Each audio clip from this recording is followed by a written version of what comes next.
They say the ocean gives no second chances. What they never tell you, is that it always gives a first warning. The Atlantic lay beneath the early morning sun like a sheet of polished glass, stretching beyond the horizon in every direction.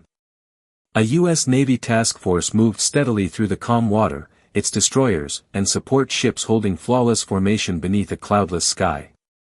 The forecast promised 12 more hours of clear weather, and every radar screen, satellite image, and digital report aboard the flagship agreed. It was the kind of morning sailors appreciated.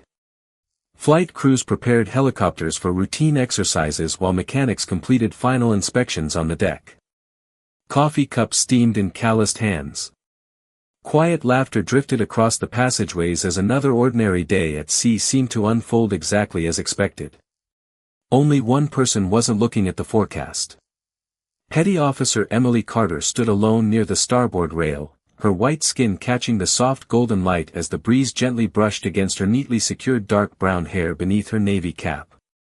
Her calm green eyes never wandered from the distant horizon.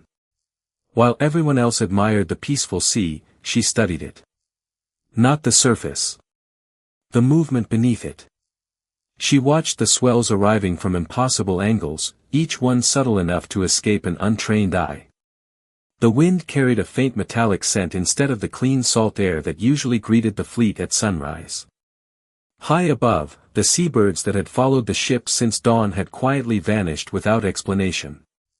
Emily closed her eyes for a single breath. She listened. The engines hummed steadily behind her. Steel creaked softly beneath the ship's movement.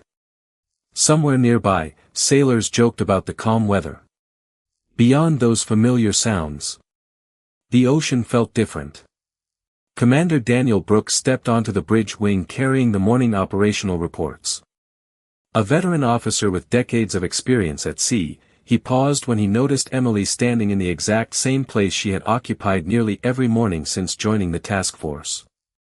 He followed her gaze toward the empty horizon. Nothing. Only calm water. Only blue sky. Only perfect conditions. "You expecting something?" he asked casually.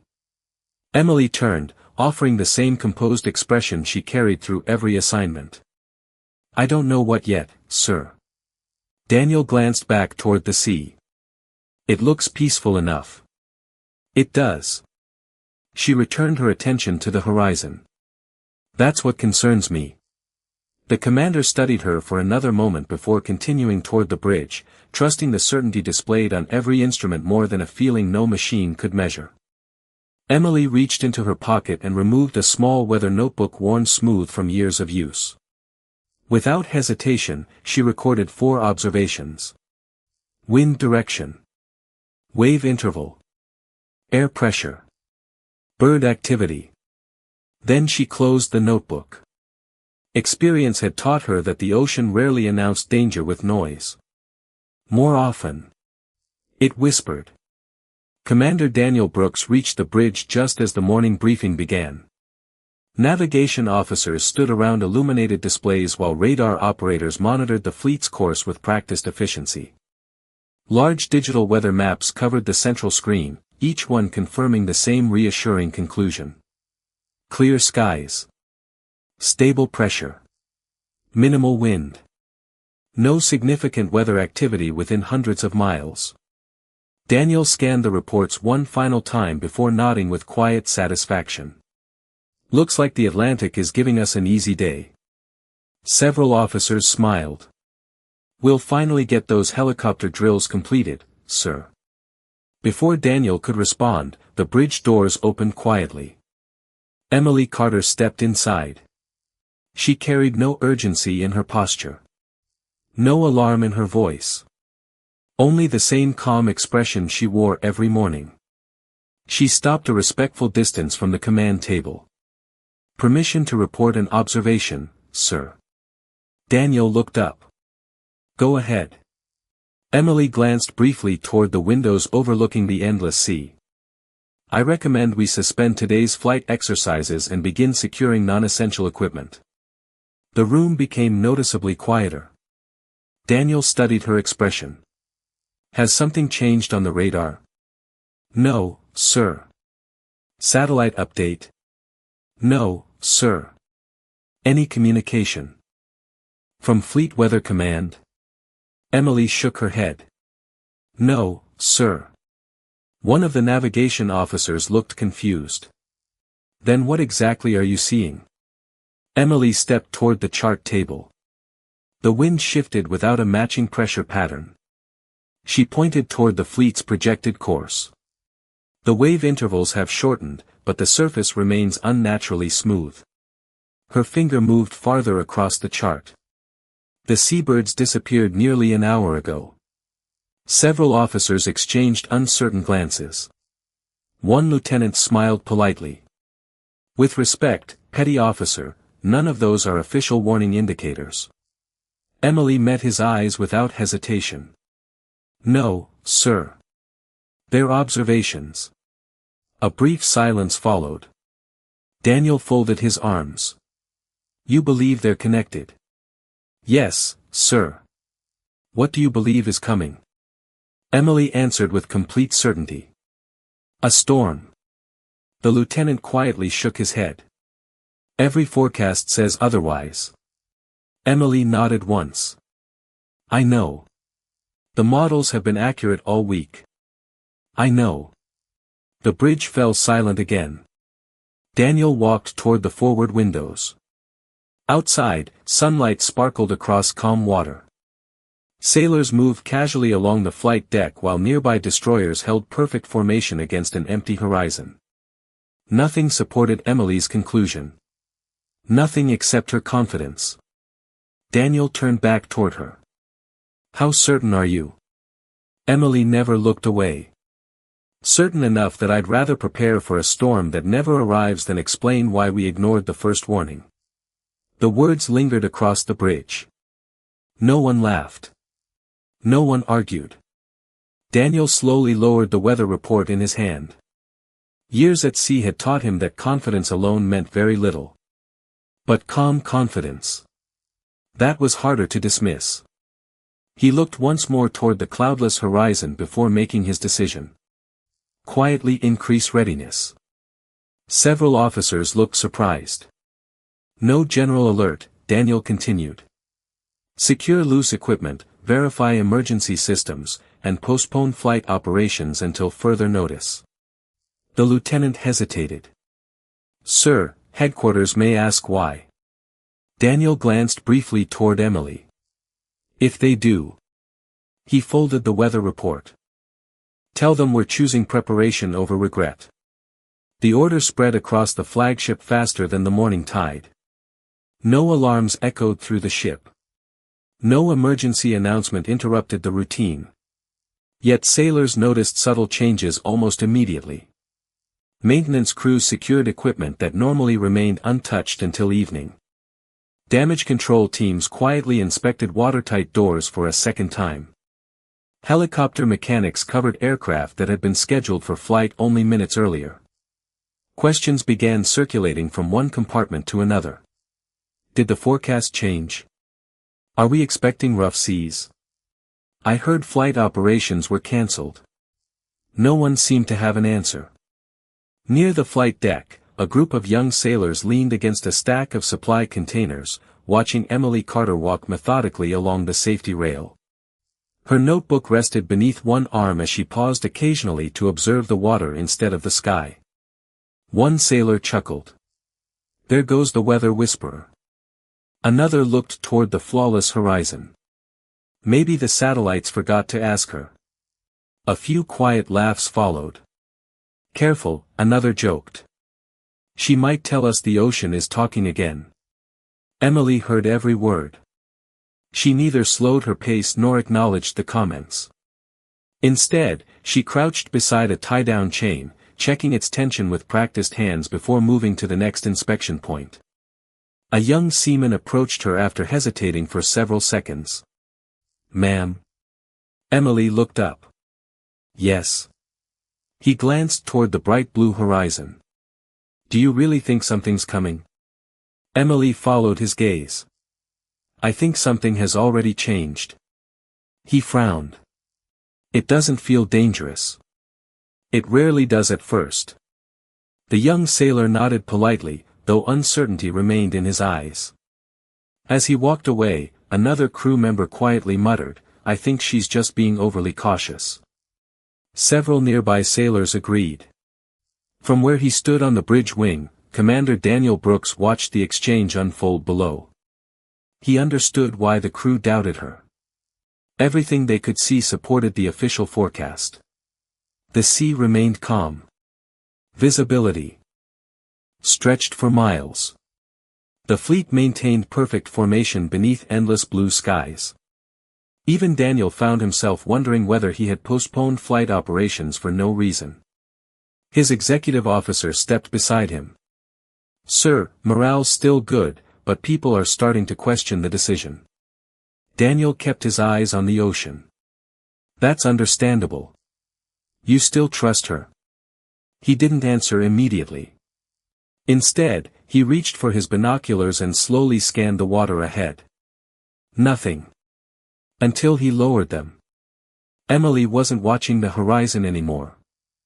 She was watching the water between the ships. Tiny ripples crossed the surface at unusual angles. So subtle they vanished almost as soon as they appeared. She quietly opened her notebook. Without hesitation, she wrote a single sentence. "The sea is changing faster now." Then she slipped the notebook back into her pocket.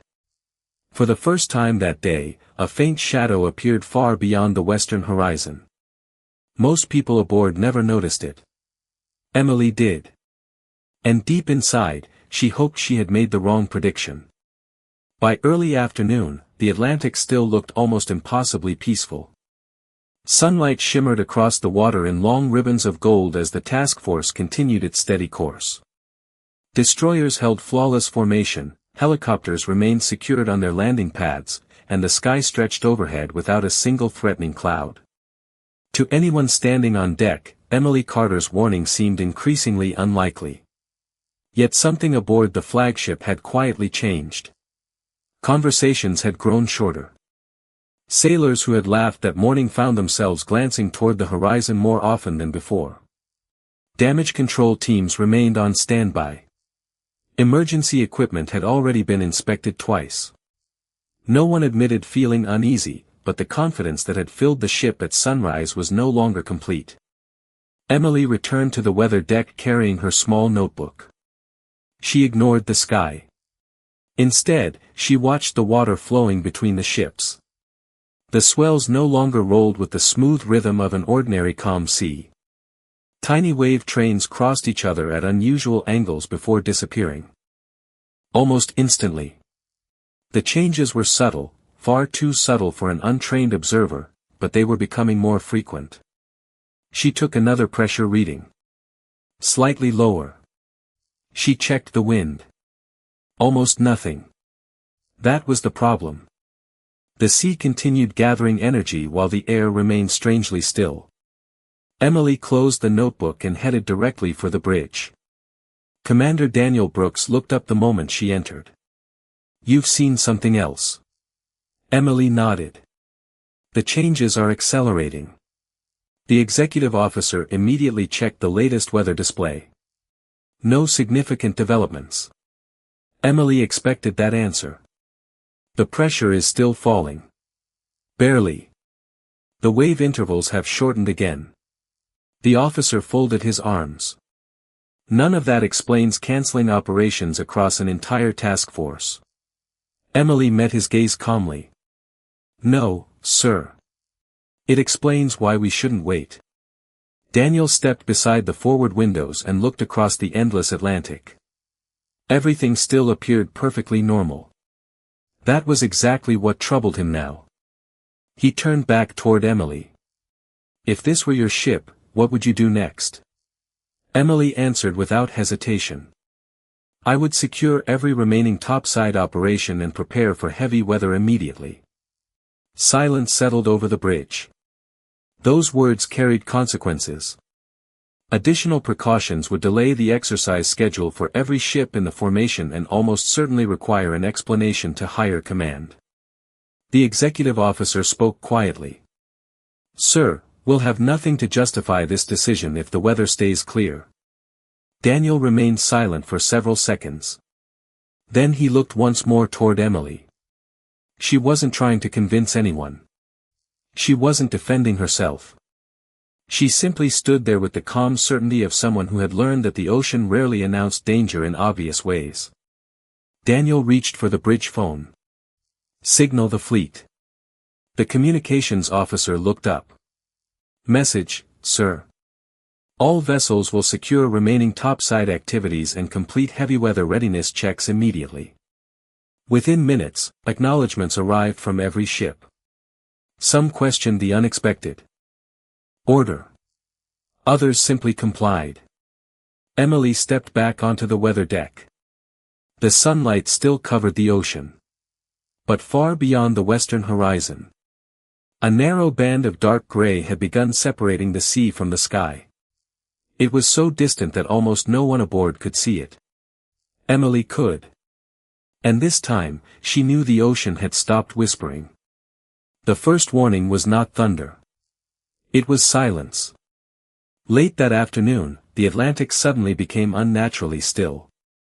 The steady breeze that had accompanied the fleet since sunrise disappeared without explanation. Flags hanging from the mast fell motionless. Even the gulls that occasionally circled above the ships had vanished. The ocean seemed to be holding its breath. Emily Carter stood on the weather deck, her eyes fixed on the distant western horizon. The thin gray line she had been watching all day had changed. It was growing. Not gradually. Rapidly. Commander Daniel Brooks stepped beside her. Neither of them spoke. There was nothing left to debate.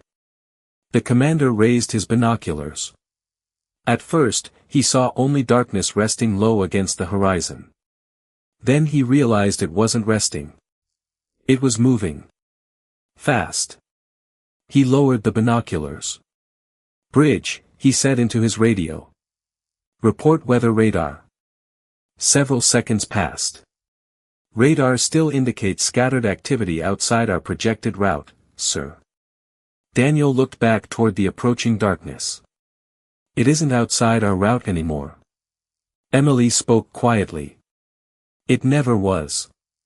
Before anyone could answer, the flagship rose gently beneath an unusually deep swell. It wasn't violent. It wasn't even particularly large. But every experienced sailor instinctively adjusted their footing. The movement felt wrong. The sea was no longer rolling with a single rhythm. Beneath the calm surface, powerful swells had begun crossing from different directions. Emily glanced toward the bridge. "We're out of time." Daniel nodded immediately. "Sound heavy weather readiness." Within seconds, alarms echoed throughout the flagship. The calm routine that had defined the morning disappeared. Crew members rushed with disciplined precision toward their assigned stations. Final equipment checks were completed. Watertight doors sealed shut throughout the ship. Damage control teams confirmed readiness compartment by compartment. Across the task force, identical preparations unfolded as every vessel acknowledged the flagship's orders. Some crews still wondered whether the precautions would prove unnecessary. They would not wonder for long. The western horizon vanished. A massive wall of dark clouds advanced across the Atlantic with astonishing speed, swallowing the afternoon sunlight until the sea resembled early evening. Lightning flashed silently within the towering clouds while distant sheets of rain blurred the line between ocean and sky. The first powerful gust struck the flagship without warning. Loose spray exploded over the bow. Seconds later, another blast of wind followed, stronger than the first. The calm Atlantic disappeared. Towering waves began rising from the deep, lifting the ships before dropping them heavily into dark troughs of water. Rain slammed across the decks with such force that visibility shrank almost instantly. Radio traffic erupted. Escort 2 reporting heavy rolling. Supply Vessel 1 securing remaining topside personnel. Flight deck fully secured. Commander Brooks gripped the bridge rail as the flagship climbed another massive swell. He looked toward Emily. She wasn't watching the storm. She was watching the sea beneath it. Because she understood something few others did. The storm filled the sky. But the ocean would decide who survived it. The storm erased the horizon in minutes.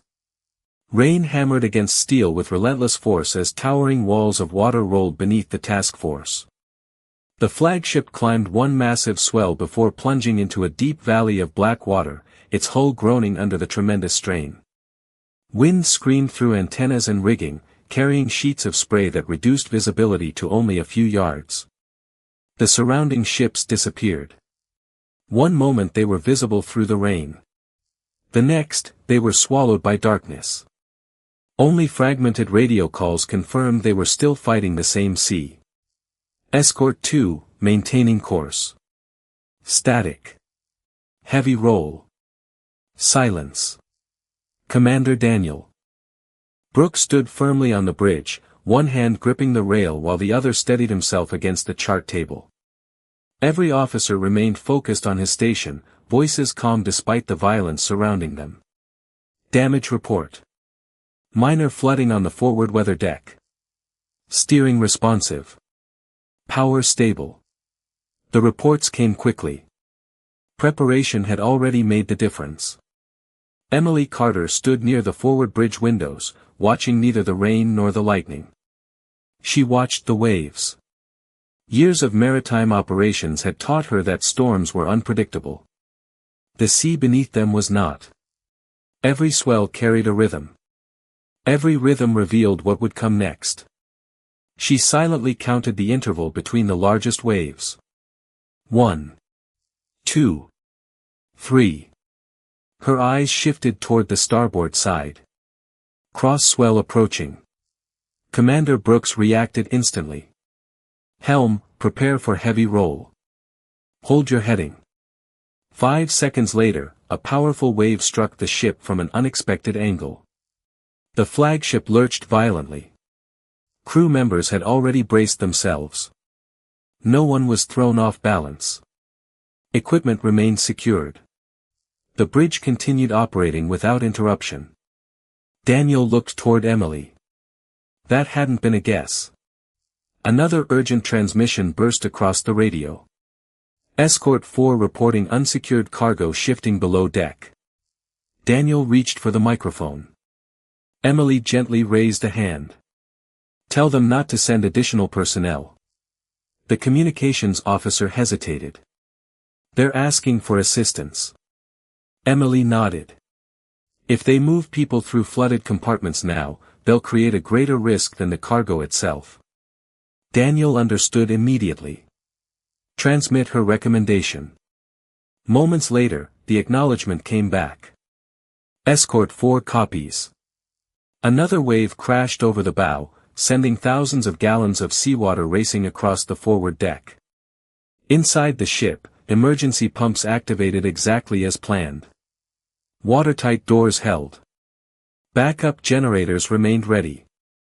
The quiet inspections ordered hours earlier were now protecting lives throughout the fleet. Lightning illuminated the bridge in brilliant flashes. For an instant, Daniel watched Emily standing perfectly still, her calm green eyes fixed beyond the rain as though she could read the ocean itself. Then he realized the truth. She wasn't predicting the storm. She was understanding it.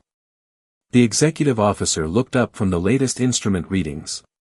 Sir, barometric pressure is beginning to rise. Emily gave a small nod. The worst is passing. Outside, the storm still raged with enormous power. Towering waves continued crashing against steel.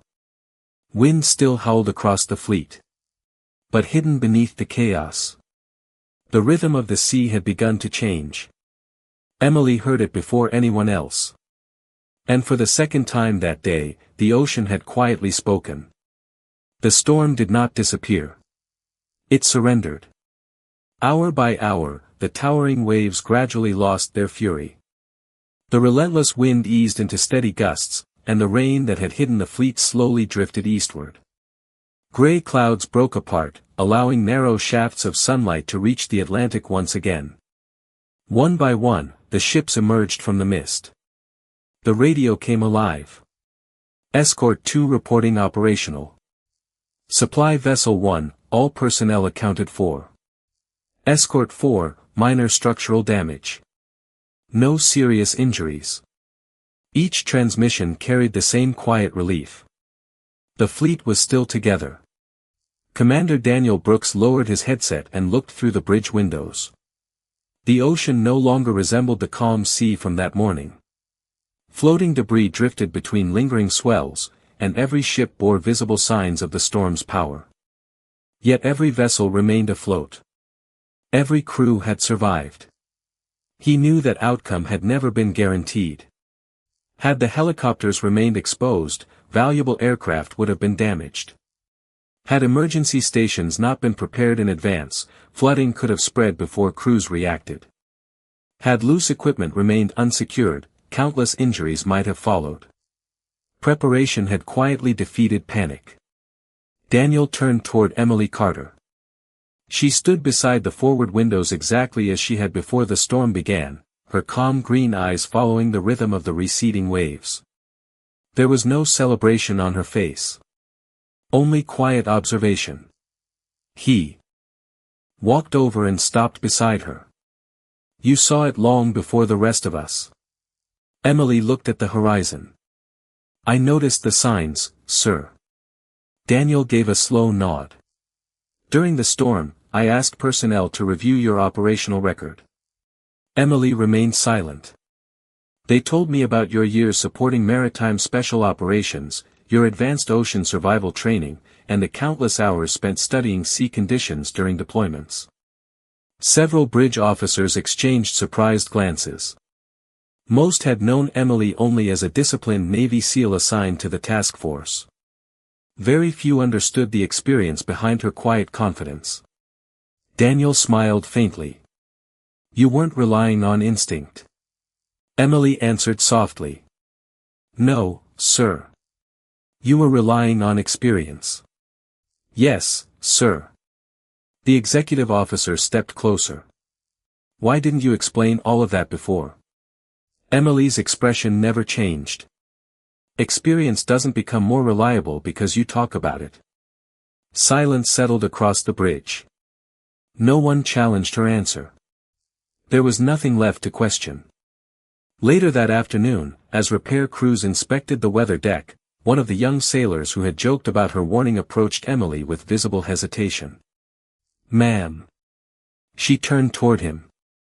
I owe you an apology. Emily waited patiently. We laughed when you told us something was wrong. He looked briefly toward the sea before continuing. We should have listened. Emily offered a small, understanding smile. Asking questions isn't the mistake. He looked up.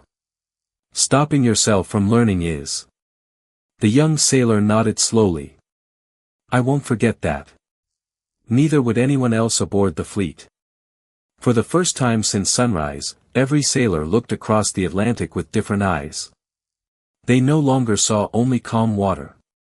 They saw a teacher whose lessons were written long before the storm ever arrived. The Atlantic greeted the fleet with calm water once again. 3 days had passed since the storm. Sunlight shimmered across gentle swells as if the ocean had erased every trace of its fury. The flagship moved steadily through clear skies while repair crews completed the last inspections of weather-damaged equipment. Fresh paint covered scraped railings, replacement antennas stood firmly in place, and every system aboard had returned to full operation. Only the people had changed. Commander Daniel Brooks reviewed the final after-action report inside the bridge. Minor structural damage. No aircraft lost. No fatalities. No serious injuries. He slowly closed the report. Those words represented far more than successful procedures. They represented hundreds of decisions made before the first wave had ever reached the fleet. Later that morning, the entire crew assembled on the flight deck beneath bright blue skies. Rows of sailors stood quietly in formation, their uniforms spotless despite the demanding days that had followed the storm. Conversations faded as Commander Brooks stepped forward. He looked across the faces before him. Some were seasoned veterans. Others were experiencing their first major storm at sea. Every one of them had learned something impossible to teach inside a classroom. Daniel spoke calmly. 3 days ago, we trusted every forecast available to us. He held up the printed weather briefing issued that morning. It told us we had nothing to worry about. He folded the paper carefully. It was wrong. Silence settled across the deck. He continued. What protected this fleet wasn't luck. It was preparation. His eyes turned toward Emily Carter, who stood quietly within the formation without drawing attention to herself. Petty Officer Carter recognized warning signs that no instrument reported. Emily stepped forward only after hearing her name. She stood at attention with the same calm expression she had carried from the very beginning. Daniel addressed the crew. Professional judgment is built over years of disciplined observation. It deserves to be heard. The sailors remained perfectly still. No applause echoed across the deck. None was necessary. Respect had already taken root. After the ceremony ended, several younger sailors approached Emily one at a time. Not with dramatic speeches. Simply with honest gratitude. Thank you, ma'am. I'll pay closer attention next time. I learned more this week than I expected. Emily accepted every conversation with the same quiet humility. She never reminded anyone that she had been right. She never mentioned the jokes made at her expense. Instead, she joined a maintenance team inspecting newly installed safety lines along the weather deck. Commander Brooks eventually found her tightening the final connection. You don't have to do that yourself, he said. Emily looked up briefly. It still needs to be done, sir. Daniel smiled. I've spent more than 20 years commanding ships. Emily returned to her work. So have I, he continued softly, and this may be the most valuable leadership lesson I've ever received. Emily secured the last fitting before resting one hand lightly on the rail. The ocean teaches everyone eventually. Daniel followed her gaze across the calm Atlantic. For the first time in his career, he noticed details that had always existed but had rarely held his attention. The direction of the breeze. The spacing between distant swells. The flight of seabirds far beyond the fleet. He wasn't simply looking anymore. He was learning how to observe. And somewhere beyond the peaceful horizon, the Atlantic continued offering lessons to anyone patient enough to listen. A week later, the Atlantic looked exactly as it had before the storm. Calm. Endless. Quiet. The task force sailed beneath a brilliant blue sky, its ships once again holding perfect formation across water that reflected the morning sun like polished steel. Fresh paint covered repaired sections of the flagship. Safety rails gleamed. Flight operations had resumed. To anyone seeing the fleet for the first time, nothing appeared unusual. Only those aboard knew they were no longer the same crew. The morning weather briefing ended with another forecast predicting clear conditions. No one accepted it without looking outside first. Young sailors stepped onto the weather deck almost instinctively, studying the wind before reading the report. Others watched the movement of distant swells or the flight of seabirds circling above the water. Small notebooks had quietly begun appearing in uniform pockets throughout the ship. Not because anyone had ordered them to. Because someone had shown them that careful observation could save lives. Emily Carter walked her usual route along the starboard rail, recording only a few simple notes before closing her weather notebook. She smiled faintly as she noticed a young sailor comparing the wind direction with the movement of the waves. He caught her watching. Still practicing, ma'am, he said with an embarrassed grin. Emily nodded. Keep observing. He looked toward the calm horizon. I don't think I'll ever look at the ocean the same way again. You shouldn't, she replied gently. On the bridge, Commander Daniel Brooks watched the exchange through the forward windows. He had commanded ships for more than 2 decades, but this voyage had reminded him that leadership was not measured by how often someone spoke. Sometimes it was measured by the quiet confidence to speak once, before everyone else understood why it mattered. He stepped onto the weather deck and stopped beside Emily. "The fleet's report is complete," he said. She looked at him. "Everything operational? Every ship?" For a moment, neither of them spoke. The Atlantic rolled peacefully beneath the morning sun. Daniel finally broke the silence. "You changed more than our preparations." Emily shook her head slightly. "The storm changed us." He smiled. "Maybe." She looked back toward the horizon. "The ocean simply gave us the opportunity to learn." A distant bell echoed across the flagship as sailors returned to their stations. Routine had returned. Discipline remained.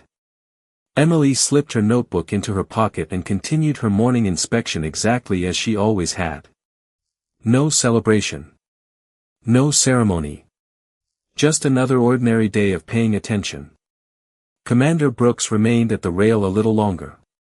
This time, he noticed details that once would have escaped him: the faint shift in the breeze, the spacing between the swells, the quiet movement of birds beyond the fleet. Nothing unusual. Nothing dramatic. Just small patterns waiting for someone patient enough to see them. As the task force sailed confidently toward the horizon, every sailor carried the same lesson that no report, no satellite, and no instrument could fully teach. Technology is invaluable.